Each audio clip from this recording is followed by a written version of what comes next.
আইপিএলে ভালো খেলেও টি-20 বিশ্বকাপে জায়গা হবে না ভারতের একাধিক ক্রিকেটারের, কিন্তু তারা কারা চলুন দেখে নেই।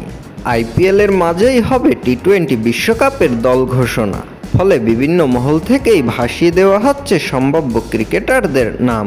কেউ ভালো খেললেই তাকে বিশ্বকাপের দলে নেওয়ার দাবি উঠছে বিভিন্ন মহল থেকে। তবে বোর্ড সূত্রে জানিয়ে দেওয়া হয়েছে একাধিক ভালো ক্রিকেটারকে বিশ্বকাপের দলে নেওয়া হবে না। অনভিজ্ঞতা এবং বিশ্বকাপের মঞ্চে ভারতের খারাপ পারফরম্যান্সের কারণেই ঝুঁকি নিতে নারাজ বোর্ড।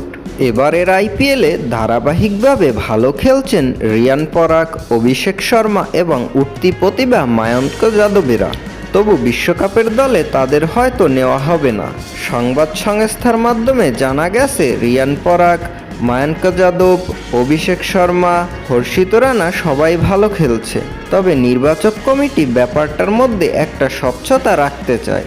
আগে ওদেরকে দিয়ে দ্বিপাক্ষিক সিরিজ খেলানো হবে, তারপরে টি-20 বিশ্বকাপের মতো প্রতিযোগিতায় নেওয়া হবে।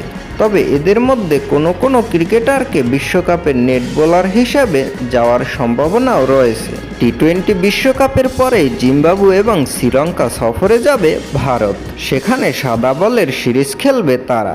ওই দুটি সিরিজে তরুণদের সুযোগ দেওয়া হতে পারে। এই 4 ক্রিকেটার ছাড়াও বোর্ডের নজরে রয়েছেন হায়দ্রাবাদের cricketer Nitish Kumar Reddy. Nitish pace bowling allrounder. গত বছর ভারতের এমার্জিং দলের হয়ে শ্রীলঙ্কা সফরেও গিয়েছিলেন তিনি। ওকেও নজরে রাখা হচ্ছে।